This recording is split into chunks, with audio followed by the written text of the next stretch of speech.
why don't you tell us a little bit about what XYON is doing and how it's sort of changing the environment for hair loss and hair loss medications? XYON has a goal to become the leading men's health company, and we've started in the hair space. The real founding technology was a gel formulation that we developed to address what is a clinical problem that you've just outlined. Today I had the amazing honor of chatting to a special guest, Dr. Simon Pimstone. Simon is the CEO and founder of XYON Health. XYON Health is a company that specializes in hair loss technology, and he's really had an interesting journey from being a doctor to the world of biotech and then founding his own companies. This is my conversation with him. I hope you enjoy it. We've had plenty of chats, and I know all about you, and I just think you've had fascinating journey, especially as somebody who's a doctor in medicine. I think a lot of times we feel a little bit stuck as doctors, in like a hospital environment or just seeing patients, and you've really managed to do a lot of different things from your career. Maybe tell us a little bit about how you started and a little bit about your journey. No, thanks, Asi. Yeah, I get this a lot, and I've definitely been through a somewhat unorthodox career in some respects. It's interesting when I look back at the genesis of my medical entrepreneurship. I think it was probably born when I was actually young. My late father died when I was 11, but he was professor of medicine and endocrinology at the University of Cape Town. His father was also a doctor. His brother was professor of gastroenterology. So I sort of grew up, I'd say, genetically destined to a career in medicine. And I remember going through, after my dad died, obviously we didn't have a lot of money. He died young, so it didn't come from much. My mom was a teacher. And I remember feeling a great need to provide for myself and for the family in the absence of having a father to do it. And in those days, the men were the primary breadwinners. And so I started kind of an entrepreneurial journey quite early, actually, in my university days. Started with a clothing company that I ran with a friend of mine. We were selling T-shirts out of the trunk of our cars at beaches when we went surfing and at markets in Cape Town and in Durban. And we put ourselves through medical school and essentially paid for what I needed. And it gave me an incredible self-resilience and reliance and autonomy. And I think I grew up very quickly. And so, as is, I always say, with many tragedies, in my case, sort of going through the death of my father at a young age, there's sort of the silver lining. It kind of makes you ultimately who you are, and it defines you. And so for me, one of the characteristics that I think came out of that challenge, should I say, was hard work and resilience and, autonomy. And so having had this entrepreneurial sort of bent, I went through medicine and always thinking about kind of what to do and where to focus as I got older. And I landed up actually moving to Vancouver in the 1990s to work and do a clinical fellowship for a man who's become a great friend and a mentor of mine, Dr. Michael Hayden. Dr. Hayden was actually head of R&D at Teva in Israel for a number of years, but resides here in Vancouver now. And he ran a very successful lab. Was this before? So was this before you specialized in cardiology? Yeah, this was all before. So this is how I got into Canada, actually, doing a clinical fellowship, and so committed to doing a PhD. And as part of that, we made a really interesting discovery, where we discovered a gene that regulated how the good form of cholesterol, known as HDL cholesterol, was made. And that had been a black box. No one understood how the good cholesterol was made. And it was a very interesting potential drug target. Because if you can raise that good cholesterol in the body, that could be a way of fighting heart disease or preventing heart disease. So we got a call from a major pharmaceutical company called Pfizer, who were very interested in that. And this was many years ago. And Michael and I sat down. Pfizer wanted to work with us. And we said, well, let's try and figure out how we do this in a company. And we met with the university. We spun out a company from the University of British Columbia here in Canada, which Michael and I co-founded, hired a CEO who was actually a potential investor at the time. This was at the very beginning of the company. And today it's the largest biotech company in Canada. We have, 300 employees. It's somewhere in the $3 to $4 billion market cap range. It's NASDAQ listed. It's very successful neurology company, developing drugs for treating epilepsy, depression, pain, and a number of other areas. So that's it was in a way early destiny, but then it was somewhat fate, if you believe in that. I landed up in a lab of an amazing mentor. I was very fortunate. I worked hard, got my PhD, and then specialized in medicine after that, in my specialty. And that then I made a decision. The company had been founded. I was either going to go full-time into medicine, or I was going to try and do this company. And I did one of the unusual things. I took the leap and I went into the company, and I said to myself, look, it's a once in a lifetime opportunity. Medicine will be there. And interestingly, I still see patients. So for the last 25 to 30 years, I have a clinic every week, and I still see patients with cardiac disease or prevention. But I've built a very interesting career in life sciences and biotech. But that's how the story went. So there were a few twists and turns, but that's how I got to be what I'm doing today. Wow, that's really amazing. So wait, so you first founded this company and then went on to do your specialty in cardiology? That's right. We founded the company. I'd say I ran it in the early days while I was doing my specialization. And I can actually remember doing board calls from the coronary care unit at 7 a.m. before rounds. And I had lots of hair before that time.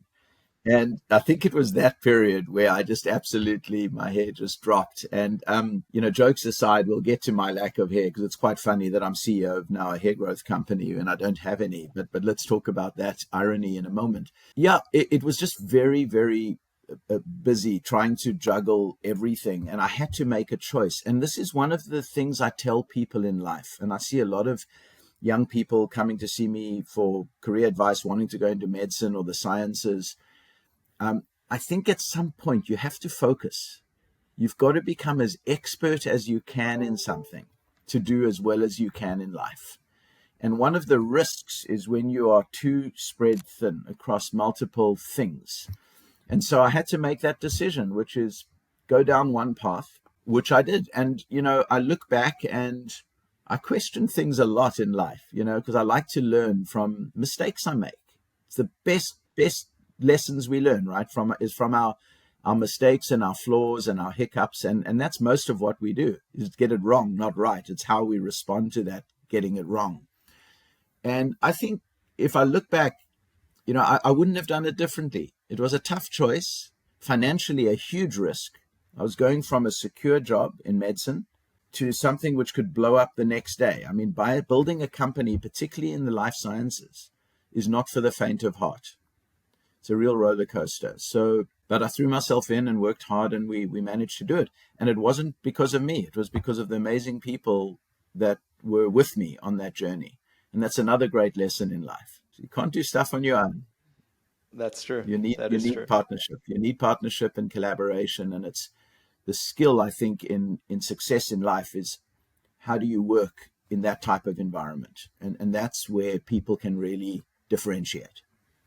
So Simon, what was the first drug that you guys developed? I mean, what was essentially your first product, let's say, for your I would biotech say, company? Yeah, and this is, and I'm not actually kidding with the statement. It took us about 15 years before we got to a drug that we thought could have what we'd say is could have real legs, that had real potential. And that drug at my previous company, which I founded with Dr. Michael Hayden, and I ran for a number of years, and is now being run by an amazing CEO, Ian Mortimer. The company is called XYON, XENON, XYON Pharmaceuticals. The first, really, it wasn't until probably 15 years or so after founding, with multiple failures and hiccups, that we got to a drug which is now known as azetukalner, or XEN1101 it used to be called, and it's an incredibly interesting drug used in the treatment of various forms of epilepsies. So we have it in development for focal onset seizures as well as for primary generalized seizure disorders, epilepsy, and also it seems to have interesting activity in major depressive disorder. So this is probably the most interesting product that we've worked on. It's in a large phase 3 program, which is just the penultimate program before a drug would get submitted for approval. So we're very excited by that. We should have readouts from that program this year. But in the first phase 2B trial, which we ran and it published in 2021, it looked like this drug is probably the most effective and best tolerated drug that's ever been developed in epilepsy. And, for me, the potential to be involved in something that can bring relief and, and hope to, literally millions of people in a medical specialty is very, very, it's a real privilege. It's very, very profound to me. And I think if you ask most people who go into medicine and sciences, they don't do it for the money. That's a byproduct if one's successful.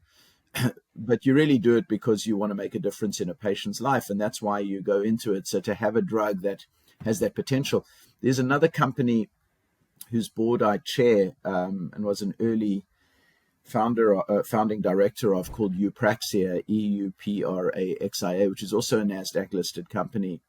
And we've got a very interesting injectable drug for a condition called eosinophilic esophagitis. It's EOE. It's when people often will get strictures in their esophagus. They get a lot of pain on swallowing and will lose weight and be very unwell. And we've got a phase 2 trial underway now, and it's looking superb.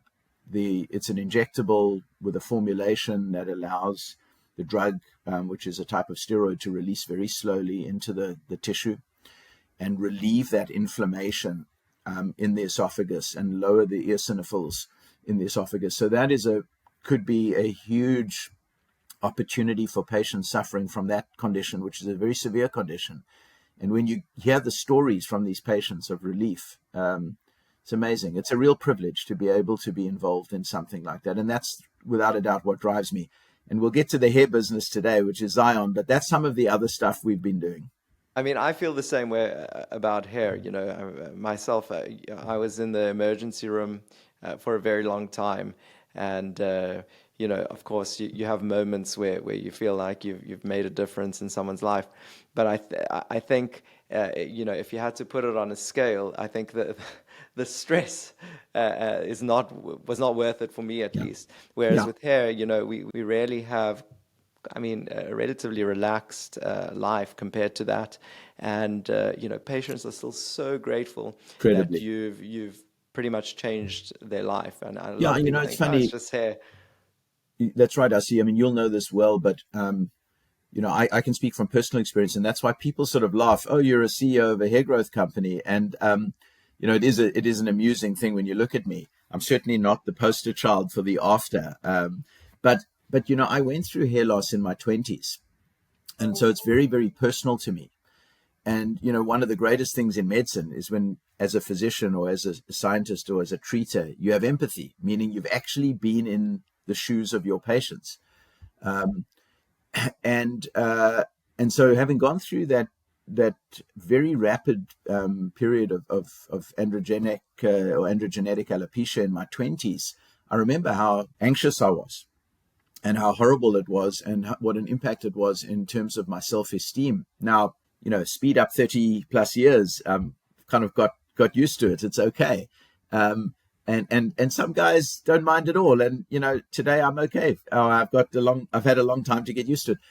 But I think what people don't appreciate is the importance of hair. It's like body weight. When people gain weight and become overweight, the impact on self-esteem, and its hair loss is very similar. And if one can do something about it, that will improve that patient's feeling of well-being. It's an incredible service that you can offer that patient. And hair restoration, whether it's medical or surgical, can change people's lives. Not everyone. Some people don't care, and that's fine. You're not trying to change the world. But for those in whom it impacts, it's a really important endeavor. I envy the ones that don't care. But most of them, if I'm like, would you rather have hair? It's still Yes. like, 9.9 out of 10 would say, Oh, yeah, you know what, I'd rather have hair. I'll be one of those 9.9s. If you ask me, I often show my daughters photos of me in my 20s when I had hair, and they can't believe it. They're quite funny. I should send you some, but anyway. I'd like to see that. Well, you touched on an interesting point, medical and surgical intervention. Now, for me, I got a hair transplant, before I really got involved in the hair industry. And, I unfortunately landed up picking the wrong surgeon, didn't really know much about it. Now, my hair doesn't look that terrible, but I always, talk about like the naturalness of hairlines, and we really try get it as perfect as possible. And then, I show up, and a lot of my patients who are very in tune, they're like, look at your hairline. What are you talking about? It's, anyways, we're going to fix it. But that just brings me to my point that maybe at the time I would have done a lot better with just being on medical management and delaying surgery a little bit. Potentially the medical management would have gotten me a result that I was happy with. But I think also at the time, as most people who, even as a doctor who has a lot of experience in dealing with sick people and medicine in general, you go out and you read the internet about side effects of these medications that are used for hair loss, and you also feel a little bit like, well, do I really want? In fact, I feel like we feel it the most, that nocebo effects, because we know so much about it. So I wish there was products like XYON on the market when I was losing my hair, but maybe I'm jumping the gun. Why don't you tell us a little bit about what XYON is doing and how it's sort of changing the environment for hair loss and hair loss medications? Right. Yeah. So XYON has a goal to become the leading men's health company, and we've started in the hair space. The real founding technology was a gel formulation that we developed to address what is a clinical problem that you've just outlined, with many doctors coming to us and asking about, or at least talking about, this as a problem. And I've experienced it in my own practice with men on oral finasteride and or off-label oral dutasteride. And so Dr. Victor Hassan, who's a co-founder of the company, had really initially come to me with a concept of his, which was, can we develop something topical or a formulation that can actually deliver these medications in a much more targeted manner to the follicle, but in a way that limits the systemic absorption, because the adverse effects associated with these 5-alpha reductase inhibitors are really systemic. It's the blocking of this enzyme that converts testosterone to dihydrotestosterone systemically that is thought to result in the gynecomastia, the low libido, and some of those sexual adverse effects, which are probably most troublesome, other than maybe breast and or nipple sensitivity and pain, which we see as well. And of course, there CNS adverse effects that have been reported as well. And in some cases, extreme cases, even there's some discussion you probably are well aware of on suicidality with some of these when taken orally. So you had a lot of patients looking for alternatives. And so because of my history in drug development over a number of decades, helped Dr. Hassan get to a formulation through some optimization and then through some clinical studies where we were able to actually apply the gel to patients, measure the amount of medication that gets into the body, measure the impact by measuring DHT in the blood. And we were able to show that delivering 5-alpha reductase inhibitors like finasteride or dutasteride in this gel can get much lower systemic circulating levels of those drugs in the body and a much less impact on DHT. And so it was the first time I think that anyone has ever attempted to block 5-alpha reductase locally. Because remember, and what a lot of people don't appreciate is just because something's topical doesn't mean it doesn't get through the skin into the body. I Exactly. have a saying which I use a lot, which is not all topicals are created equal. Every topical is different. And in fact, usually topicals contain alcohols that increase penetration and they drive the uptake of the medicines into the body. We specifically dialed that out. And so Dr. Hassan and his colleagues started to apply this topical in patients of theirs that didn't want to go on oral, that were looking for an alternative, and in whom they thought it was clinically indicated. So just to be clear, this topical, that the formulation we've developed, is not to replace finasteride or other drugs in every patient. If someone's on oral finasteride, it's FDA approved and they're tolerating it, they should remain on it. But this was as an alternative, as compounded medicines typically are developed in a formulation that can be used in the right indication, the right setting. So when the patient and or the physician feels this is better, they're better suited to the topical form than the FDA or Health Canada or approved form. So that was the beginning of the journey. Him and his colleagues started to use it in a number of their patients, had excellent success.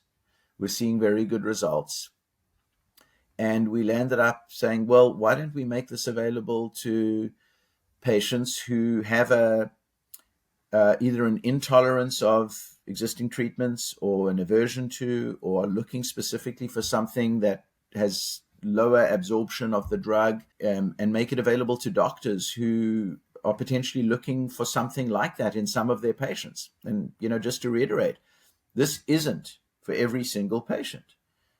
Topical compounded forms have not gone through final regulatory approval. They compounded, and compounded regulations limit the use of those medications for the right patients, not for everybody, right? And it's where it's clinically indicated. And so doctors and patients looking for that alternative now have an available option, which they can get through the XYON platform, or through certain physicians around the world that are using it through their clinics. And it's been extremely interesting to see the uptake, Asi. And so XYON is, obviously, that was the founding technology. It's a really interesting, patented, differentiated technology. But the company is growing in other verticals. Obviously, thinking about other hair products. We're starting to look at exosomes. We'll probably get into some of those discussions in a moment. We do offer the oral forms that are well known, that are finasteride, and oral minoxidil, as you know, is becoming very commonly used now, particularly lower dose. Spironolactone, particularly in women. And so all of those, of course, are available through the XYON platform. And we'll be adding other offerings, not just prescription, but we have non-prescription offerings as well now, which are natural products that block 5-alpha reductase or DHT, shampoos, conditioners, serums, oils, these types of things. And those can also be purchased through the website. So that's kind of how the company got going. We've been around a couple of years now, and now moving through hair, but into other men's health areas. Okay, so really, I guess how you guys started with that technology that differentiated you was with that pretty much that solvent or that gel that prevents the absorption of the active ingredient systemically, and that's I'll say prevents probably the wrong word. It limits it. There's no topical that's going to prevent completely. Right. But when we look at the amount of drug, 24 hours versus with the oral dosing, we get about a 92% reduction in the amount of finasteride, 95% reduction in the amount of dutasteride. So it severely limits the absorption. Right. Correct. And that's always been a question of mine until I came across you guys and the research you've done. It's always been a question of mine. Look, I mean, the guys are using topicals. We can show that there is systemic absorption. We can show that systemic DHT is impacted. Is it working locally, like you're applying it on your hair and it's working right there? Or is it another method of of absorbing it into your body that's not taking a pill, and maybe getting rid of a lot of those, what we call nocebo effects, where you think, okay, I'm not taking the tablet, so I'm not getting side effects. Correct. So, Correct. Yeah, and I think, one of the real the dogma and or dictum of the company is to make sure with innovation we do science. And so, you do see a lot of telehealth companies today that are sort of have very nice packaging and make a very convenient platform to purchase stuff. And there's place for that. There's room for that. What we're trying to do at XYON as a premium brand in the men's health space and in hair loss as our founding is to really offer some innovative technologies that have scientific rigor behind them. This gel is heavily tested. We do microbial testing, we do stability testing, we do testing at accelerated heats, at humidity. We know how long the drug is stable for. You can travel with it in heat. You can take it into cold environments. We've done a lot of work on what we call the pharmacokinetics, the behavior, as well as in the lab, where you can measure using what's called a Francell apparatus. Typically, they use bits of skin from human cadavers or from surgeries. You get a bit of skin, or sometimes it's from a mini pig, a type of pig, which a little bit of skin, which mimics human absorption. And you can test in the lab how well the drug gets into the skin and through the skin. And we do all of that work, which is not something which our competitors do, who have topical formulations on their platforms, because we want to at least allow patients to have a choice. Let them look at what we have and decide. And we're not forcing people to change medications. We're not forcing them to go on our formulations. That's for the doctor to decide. But let them understand what there is. And then if the doctor feels and they feel it's the right option versus the standard options that are, FDA or Health Canada or otherwise approved, this is available for them, in those settings. Simon, let me ask you a question that's more targeted towards our hair loss nerds. So these are the guys that, they exist, and they follow us on social media, and they are more informed than, I'm telling you, they're more informed than, half of the doctors that Probably deal with us. hair out there. And they always ask me this question: why, when I order XYON with the Soloxa system, why is the concentration an order of magnitude higher than your regular topicals? So it's I believe the finasteride is 2.5% versus 0.25. Yeah, there will be variability in that, but yes, there are a few reasons. One is the type of formulation. Just going back to my earlier comment, not all topicals are created equal. The type of formulation and the way it's made, a lot of that drug actually doesn't get through. And we've measured actually the amount of the drug at those concentrations and other concentrations, but that are delivered into the skin and then beyond. And it's a very small amount of that, 2.5% by weight. A very small amount of that actually gets into the skin. And that's just the nature of these drugs, and it's the nature of the formulation we use. And so, and we've gone and measured the amount of drug that gets into the skin, and we've also measured the amount of drug that gets into the bloodstream at 2.5%. So we know, and we've actually compared that. Interestingly, Asi, we've compared that the skin and systemic exposure using a Francell model, which is a very industry standard recognized model.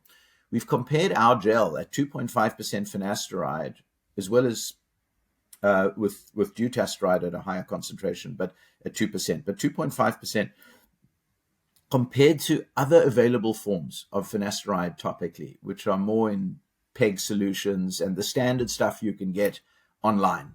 And interestingly, at 2.5% of finasteride, we get no more systemic exposure. In fact, compared to most of them, we get less, even though they're using 0.1, 0.5, or 1%. So it's the nature of the gel that we have developed. When you put finasteride or dutasteride in it, very, very small amounts of that get in. But you have to deliver enough to have an effect, to optimize the effect. And so the work Dr. Hassan did in his clinic for some years with the different concentrations, was testing that in his patients and found that 2.5% had the best effect. So we believe it's the sweet spot where he's seeing the best clinical outcomes, and we get low systemic levels, and very little of that actually gets into the skin. So if you put 0.1% in our gel, nothing would get in. Right. It's So in other words, it's a different delivery system.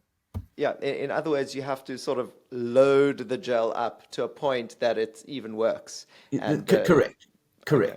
That's exactly right. But because you're getting 2.5% delivered doesn't mean you're getting more in the body. In fact, we've shown you get less. A lot less, right? A lot less. And so, but that's the reason. And it's important for people to understand a dose isn't just a dose. A dose is dependent on what the vehicle is that delivers it. And Correct. so, we've done those studies. We've looked at skin levels, we've looked at blood levels, and we feel this is the right level. But at the end of the day, those can be tried at different concentrations. But this is where I think the doctors feel it makes most sense. Okay. So you did mention exosomes, and that you guys might be doing something with that. I know a lot of doctors that I've asked about exosomes actually recently at the Denver conference. We got mixed opinions on them. Some of them are very reluctant to use them, while others use them all the time and really like them. What are your thoughts sort of the future of hair loss, and does exosomes play a role in that future? Yeah, I think the jury is still out a bit. I mean, just to be clear, exosome treatments with microneedling, for example, are not approved treatments for hair loss of any form. There is some use of exosomes and microneedling for skin conditions, but there isn't yet approval for androgenetic alopecia, both in men or women. So let me just be clear, it's still experimental. And when something's experimental, one is, I'd say the jury is sort of still out. We do see a lot of physicians using it. Now, remember, exosomes can be derived from various sources. I'll call them live derived exosomes from animals, meaning humans or bovine, are one source. And then there's plant-derived exosomes, which are another source. And these essentially just, I'd say, explained simply, are delivering growth factors to the hair follicle, which can stimulate anagen growth and optimize development of follicles and stabilize the sort of hair cycle in the right phases. Whether there is excellent efficacy, we don't know that, because those large studies have not been done. Certainly, when you look at the data for established treatments like finasteride and minoxidil, and even dutasteride, although it's not approved in most countries, it's still used off-label quite a bit. The data associated with those treatments is without a doubt the strongest there is, particularly dutasteride and finasteride versus minoxidil, but minoxidil versus the experimental treatments. So the jury's still out, I'd say, with exosomes. It's being used quite frequently, both as a topical or with microneedling.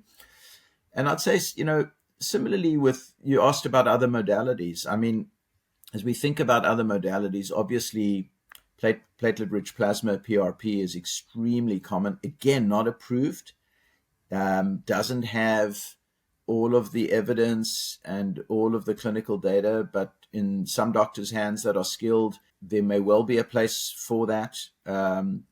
Stem cells, not approved, very experimental. There may be a place for that in the future. Mechanisms of how these strategies work, not exactly clear, but probably delivering, again, growth factors and regulating genes in the follicle that stimulate the hair cycle in the right way, so we lose less and grow more. Low-level laser therapy, again, is a treatment. There's one laser that's FDA approved. Many are not, but are still being used. There's a bit of evidence. Which one is FDA? Which one is FDA approved? Do you I think know? it's called is it the hexacomb, or I can get the name to you. Okay. Lexicomb, I think it's called. Okay. is one of the devices are approved. The effect of low level laser is, appears to be modest. In some people, they seem to have, they've reported good outcomes. The problem is the clinical studies with a lot of these, I'll call them new modalities, are pretty sparse. They're relatively few studies, and they're relatively small numbers of patients treated. And that's one of the challenges with non-pharmaceutical options, is you don't get necessarily the kind of rigor around the testing. Do you think that's because of funding, or? And I think it's partly, yes, it's partly because of funding. The other issue, which is just a general challenge, is because, and let's come back to this, because a lot of the drugs that are used commonly, finasteride, dutasteride, minoxidil, whether they're oral or topical forms, they can work really well. It's hard to apply these experimental treatments for a long period of time and not give someone another treatment that's known to work, right? Time is precious with your hair. I always say this in all forms of medicine, and you mentioned it earlier, which is, should we be treating earlier? You sort of indicated that in one of your earlier comments. I absolutely think so. I think of hair loss like other things in medicine, like heart disease, high cholesterol, high blood pressure, diabetes. I'm just using these as examples of chronic conditions. The earlier you intervene, it's like treating pain. You want to treat someone's pain early in the course of their condition rather than when pain is so severe. It's much harder to manage. And I think hair loss is very similar.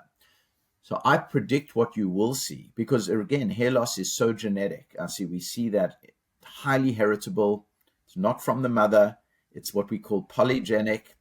There's a bit of genetic influence from both sides. In my case, my mother's side was bald, her dad. My father's side had more hair than I did when he was 90 and I was 20.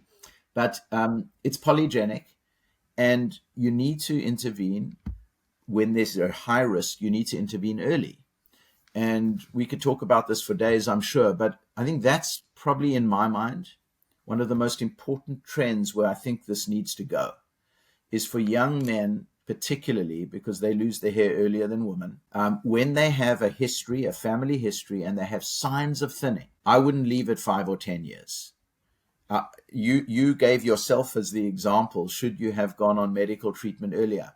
I would say speak to their doctor, choose the right option for you. There are lots of different options for people available today, standard oral forms, topical forms, some of the more experimental forms that they or their doctor may want to try. There's nutrients that could be possibly helpful. They certainly are complementary. And, that would be, for me, I think the most important intervention is getting in early with the right treatment for you. And it's going to be a personal decision. Some people don't want to go on medications. We'll do the best with medicated routes. Some people want to go straight to surgery. Others want to wait. It's a very personal decision. We don't advise that, to go straight to surgery. We try our best not to do that. Although sometimes, I guess, that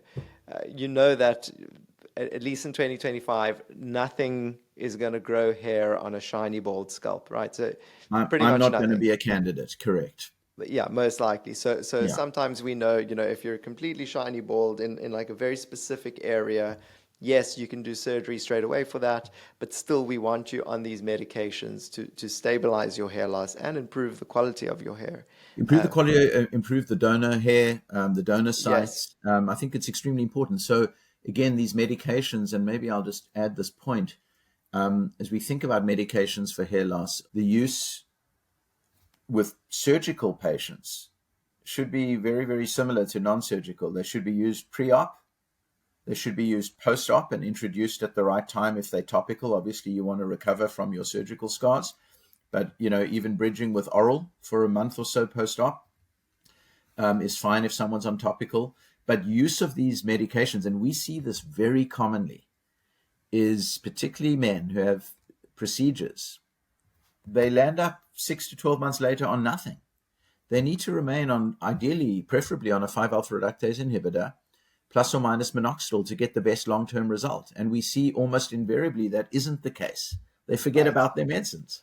I know, and a lot of patients also ask me, like, doc, so okay, I'm taking these meds. How long do I have to take them? Yeah, And yeah, I borrow a saying that I love from Dr. Russell Knudsen. He's very famous in the industry, and he always says, you got to take them for as long as you care about your hair. exactly right. Yeah, we counsel the same, Asi. But yeah, and I think similarly in the non-surgical cases, which obviously are much larger numbers of men trying to avoid surgery and hoping to get good results on medications, it's long term. So you've got to decide, and that's why finding the right agent for you is the right way to go. And you may have to chop and change. And it's funny because I always use myself as an example. I've got high blood pressure. I'm on actually multiple blood pressure pills. I That's exercise. being a CEO, that's why. It's probably being a CEO. It's why I'm bald and I have high blood pressure. But I really need to stay on these medicines lifelong. I'm not really overweight. I exercise. I don't drink a lot of alcohol. I eat well. I've just got a genetic predisposition to hypertension. I need to make sure that I remain well controlled for the rest of my life. Hair loss is very similar. I don't like taking drugs. I don't like taking medications like any other patient, but I don't want a stroke. People have to Yeah. make a choice. If you want to You keep like your your hair, kidneys, yeah. yeah, well, I want to preserve my kidneys and I'd like to not have a heart attack in my 50s. So that's my choice. If someone wants to keep their hair, it's going to be long-term treatment. And I always say to patients of mine with hair loss, hey, look, we all get dealt cards in life. Hair loss is not a bad card to be dealt with, to have to manage. This could be a serious illness, right? And think about it that way, and there are treatments that are very tolerated, well tolerated, and we've got long-term data now on a number of these different agents, right? And Over 30 years for finasteride, yes, I mean, for hair finasteride has loss. been around for ages. Minoxidil has been around for Longer. ages, Yeah. longer. I mean, Yeah. minoxidil is being used to treat blood pressure for a while. So we know a lot about these medicines. Again, not everyone needs to be on them, but for those that should, that's their choice. Most people can get there safely on one form or another. Okay.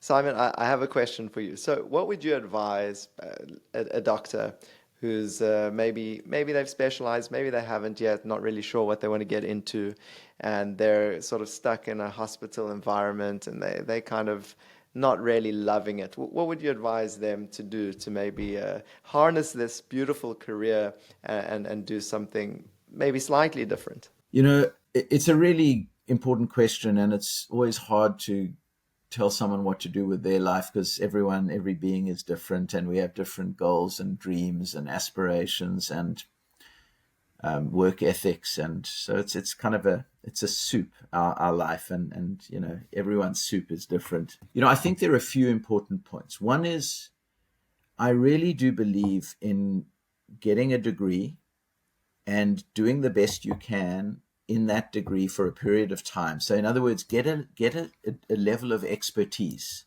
And once you have that, go and do what you love to do with passion. But it's very hard, if you were to take someone in medicine, for them to, for example, leave a specialization halfway through and not finish, it's going to be a real detriment to them, potential detriment to them over time.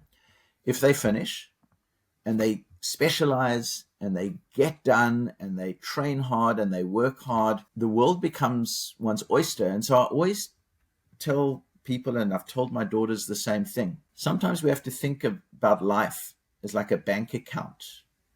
You've got to put some money in. You got to put the time in. You got to work hard. You can't get around that. And, people say you got to love what you do every day and it shouldn't be a job. Some days it's a job. You just got to accept there are going to be some really hard days and you're not going to love every day. But you got to find ways to commit, to work hard, to get to where you need to get that expertise and create these opportunities for yourself by doing that. I always say to people, you've got to stand out from the rest. And I always say, stand out, don't drop out. So get a specialization if you can. Work at it. love it because there's a lot of privilege involved with that. You just have to look around the world and realize how fortunate we are to be in a position where we can work and we can create opportunities. Believe in that, and then you create. The world is your oyster. Once you've made that investment, your money's in the bank, so to speak. You can now figure out, how do I want to spend it? And I decided to do something which, it was a big leap of faith, but has been really exciting. And there've been very tough days, and I've not loved it every day, but I wouldn't change a thing if I look back. And I've developed that sort of attitude in life, and feel very privileged to be able to be a scientist, to be able to be a doctor, to be able to care for patients, and to be able to hopefully innovate and deliver opportunities to people that can, to your earlier point, can really change their lives, whether it's in the hair field, whether it's in cardiac field, whether it's in epilepsy or pain. These are important problems for us to work together to solve. So you got to, at the end of the day, you got to land up doing what you really want to do. But it is a journey to get there. So you're not going to love every step of that journey. Suck it up. Don't be a wuss. Put your head down. Do what you need to do, and once you get there, maybe you can put your head up and then spend that money. Spend that money in the bank. Exactly. There are days where you should dream, but there are other days when you shouldn't, and you should just work. And you got to have that balance in life, right? We can't just be dreamers, and you can't just head down all the time. Everyone has a slightly different balance. You got to find your balance. Inner peace, inner happiness, I believe a lot in that. Trying to simplify one's life, very important. But you got to love what you do at the end of the day. And but anyway, look, that's sort of my own philosophy. Doesn't mean it's right. Doesn't mean it's right for everyone else. But that's what I've tried to do. I've got one more question that's just out of interest for me, really. Just when you were talking about your previous companies that you founded, and how it took you 15 years to actually develop this drug to get somewhere, and it's still in phase 3 drugs, not in phase 3 trials. It's not really out to market yet.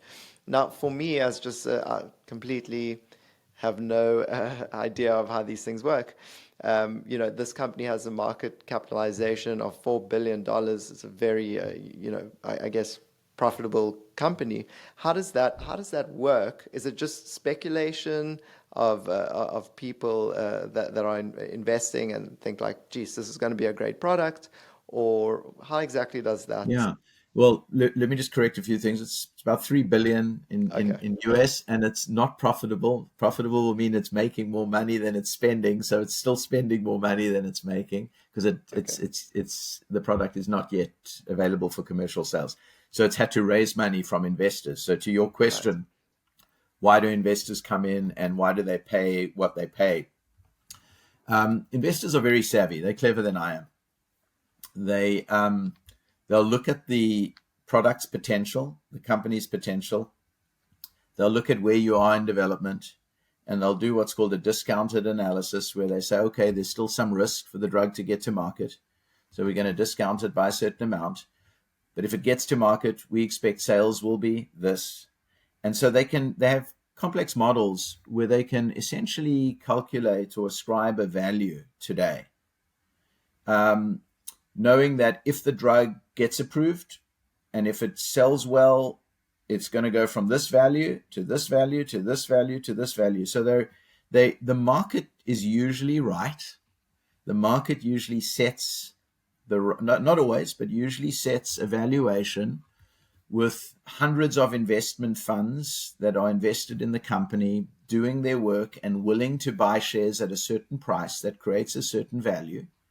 Because it's really easy. Your value is how many shares you have outstanding and how much someone's willing to pay for that. If you've got 100 shares and someone's willing to pay $5, it's worth $500, the company. So you can get very successful companies that are pre-profitable. I mean, look at a lot of the early history with companies like Uber and Tesla that were not profitable for years and years and years, right? And some of the biggest companies, spend quite a bit of time before profitability, but still their share price was worth something, because when they hit the market and when revenue grew, the value went higher and higher. So investors figure out the right amount they're willing to pay for that stage of a product in a company, knowing it could fail, because failure rates are very high in biotech, but knowing that there's a certain likelihood of it getting approved and then selling well. And so that's their upside. So, to use a simple math, if someone says the company's worth $3 billion today, but if it gets approved and sells well, it could be worth $5 billion. I'm just using an example. That's a reason to invest today at $3 billion. And so they typically will work backwards from where they think the company will get to in how long, apply a discount factor, to what they think the price would be if everything worked out well over the next 4 years and the company's here. Okay, now the company's not quite there. It's 4 years earlier. What's the discount that should be applied? And that's what analysts do, and that's what hedge funds do and investors do. They figure that out because they want to make money at the end of the day. Okay, So cool. that's kind of how you get to these biotech valuations. Actually, there are not that many profitable biotech companies. Most of them are in the R&D phase, and yet can be quite valuable. So and that's because of the potential that exists. So if anyone's looking for not investment advice, as they say, but if anyone's looking, I guess they could buy Xenon stocks. They at phase 3. I'm not suggesting what to buy and what not to buy. Every stock is speculative, and someone has to have their own opinion and get their own advice. Biotech is as I say, it's high risk, right? Biotech is high risk. Whatever the company is, drugs can fail at any time for any reason. When they succeed, companies can do very well because the market is so large. But it's a high risk business for sure. Right. All right.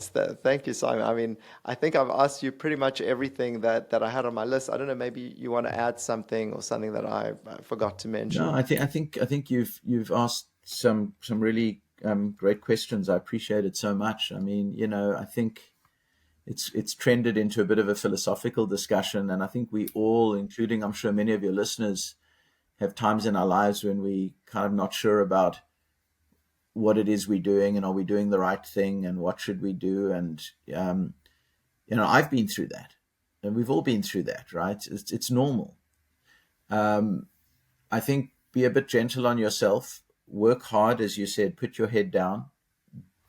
Put that money in the bank. Invest in your time, and that will allow you to then create the opportunities and do the things that I think you will enjoy doing. But you need that expertise to stand out above the rest and get those jobs and get those opportunities, create those opportunities for yourself. And hopefully, you'll live a fulfilling life. And that's not the only thing that will be fulfilling in your life. It's your friends, it's your family, it's the things you do outside of work, and try and make sure you find a good balance, because we have one shot at this, and it goes quickly. It goes really quickly. I mean, I can remember like yesterday, I was a medical student, and here I am in my 50s, and obviously done a lot, and but it hasn't been without its stresses. And let's not kid ourselves, life is not always a bed of roses for people, for various reasons. It's tough. I mean, you've had to move and you've had to redefine yourself, and we've all done that, like many of us, many people, and it takes a lot of work. There's no free lunch, as the saying goes. Don't be afraid of hard work. My old boss once said to me, I was like, I'm going to be 50 by then. And he was like, 50? That's when I started my second career. Yeah. And he was like 75 at the time, owns a very successful company and still working at it, taking flights to and from Japan, and So It's never too late quite to inspirational for me, that. 100%. And I've seen that. I've got many friends in their 60s and 70s doing things and still like reinventing themselves, new companies, new ideas. I think it's a great way to age, is to make sure that you have that type of drive. And it doesn't have to be work. You could do woodwork, or you can surf, and you can, but do something that stimulates you, is a passion for you. And I think this is really important in our aging process. I've always believed in the mental and physical stimulation. And I've also believed that creating a social environment for yourself is such an important part of aging as well. Surrounding yourself with people that you really enjoy being with, family, friends, engaging them. I think loneliness, being on one's own, is a very difficult issue. And trying to find those avenues where you can share, you can communicate, you can talk, you can offload. This is very important as we age. And I always say to colleagues and friends of mine a similar age, let's just make sure those circles stay strong. We need those walls to keep us up. We need those walls around us. So, that's for another maybe topic, another day. So that's it, guys. I really hope you enjoyed this conversation. Let me know in the comments what your experience was with oral or with topical medications, and did it help with your hair loss? If you like this content, please subscribe to us. It really helps the algorithm a lot, and you can be sure there's more to come.